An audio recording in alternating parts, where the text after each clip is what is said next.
Hey you guys, welcome back. Jennifer Collins here, and we're going to work on the practice exam. We're going to go questions 1 through 12. I'm going to knock them out. All right, number 1. Which of the following professionals involved in a real estate business are most concerned about managing real estate for clients? Is it brokers and agents? Is it property managers? Is it corporate real estate managers? Or is it appraisers? Well, clearly in this question, it's managing real estate for clients. So the clear answer is property managers. Yep. All right. Number 2, real estate can be defined as, is it A, land and all property contained therein? B, unimproved land? C, land and everything permanently attached to it? D, air, surface, and subsurface rights. The answer is C, land and everything permanently attached to it. Okay. Number 3, which of the following is included in the bundle of rights inherent in ownership? Is it A, to tax, B, to encroach, C, to possess, or D, to inherit? So that says, which of the following is included in a bundle of rights inherent in ownership? It is to possess the real estate, to possess it. Okay. 4, the overriding test of whether an item is a fixture or personal property is how it is described in the sale or lease contract. Not whether the owner owns the property the item is affixed to it, or what the title records say, or how the buyer defines it. It's how it is described in the sale or contract. So if the mirror is not going to go with the house in the bathroom, then you need to put on your form that the mirror does not convey with the sale of the property. Okay. Number 5, an owner of a lakefront property tells a fisherman that he cannot fish in the boat within 50 feet of the owner's shoreline. The fisherman protests that the owner cannot prevent him. Which of the following is true? Well, A, the fisherman is correct because the water and the land underlying it are public property.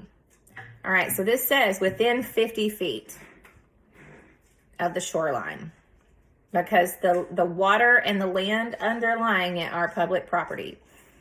I have 2 dogs. One's Charlie, one's Lucky, and they're both pacing, so maybe they won't interrupt us. Okay, number 6. The distinguishing feature of a defeasible fee simple estate is that C, it may revert to a grantor if the prescribed use changes. All right, I'm going to let the dog out. Hang on. Go Charlie, go Lucky. Sorry about that. All right. Oh, and don't make fun of my chairs. They're like my grandma's. Anyway, yeah, I need new chairs. Okay. So the distinguishing feature of a defeasible fee simple estate is that C, it may revert to a grantor if the prescribed use changes. So whoever granted it and said, you can use this property for this purpose, and then that purpose changes, then it can go back to the person that granted it. Okay, number 7. Dower can be defined as dower, a grant of foreclosure immunity extended to a homestead claimant. No. B, a wife's life estate interest in her husband's property. So when you see dower and curtsy, it's kind of like the dance. Curtsy, and the dower. So it's like husband and wife, or these days, wife and wife, husband and husband. But technically, Arkansas state law says dower and curtsy, which can be described a wife's life estate interest in her husband's property. Okay? All right. 8. A distinct feature of a joint tenancy is that joint tenants, B, cannot will their interest to a party outside the tenancy. Boom. All right. So I have some land.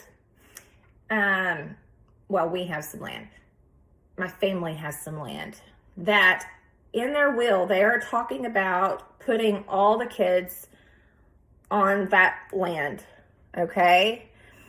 And so that would be considered a joint tenancy. All right. If one of these people dies, they can't will their property to stepchildren or the step somebody. Whoever is not in that little circle, they can't will it, okay? But it would have to go or be willed to or inherited to the other people in that tenancy, okay? So it would go back to, if it was brothers and sisters, to a different brother or a different sister, or divided totally, but that's how that works. Okay, interests in a condominium differ from those in a cooperative in that, C, the co-op owner owns stock in the cooperative association, whereas the condominium owner simply owns real estate. So that's the difference, okay? You're the co-op, that's a corporation situation, or you're an individual who is a condo owner. So you own that real estate, that's yours. All right, 10, there are two adjoining properties. An easement allows property A to use the access road that belongs to property B. In this situation, property B is said to be which of the following in relationship to A? The servient estate.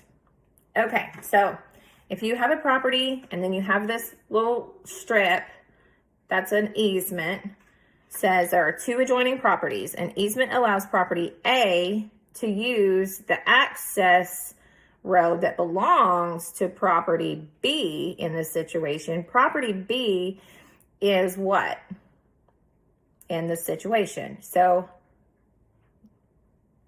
property A has to use B's road. That's what the same. Property A, those people have to drive through B's road to get to their property, which means B is a servient estate. So I'm going to put it like this. Their property is serving those other people. Servient. Servant. All right? Sound good? All right, we're going to try to get through 11. Title records of a property reveal several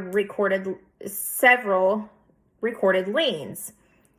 Title records. Okay, that means it went to the title company because they're under contract. Of a property reveals several recorded liens. What's a lien? That's a bill owed. That's a unknown caller. Bill owed on a property.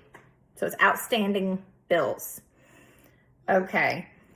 A 1-year-old judgment lien, a mechanics lien dating from 2 years ago, a special assessment tax lien recorded last month, and a first mortgage lien recorded 5 years ago.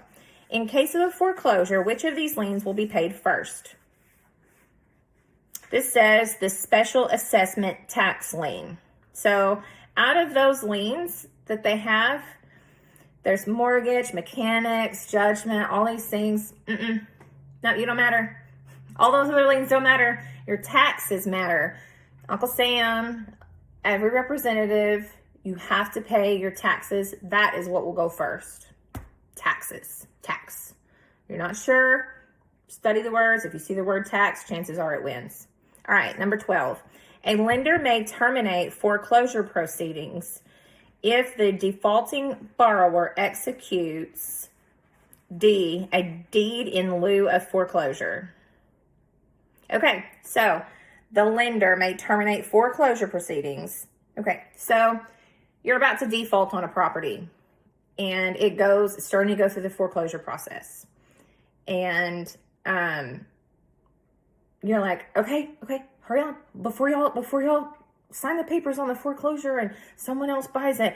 I have a deed in lieu of the foreclosure process. So you have to provide information. And so you would have to find out from your attorney what kind of deed they're wanting and the obligations that you have to fulfill in order to get that deed. So, okay, that's number 12. We're within 10 minutes. So we went through 1 through 12 of the broker's practice exam. All right, I'm glad to be back. Y'all have a great day. Bye.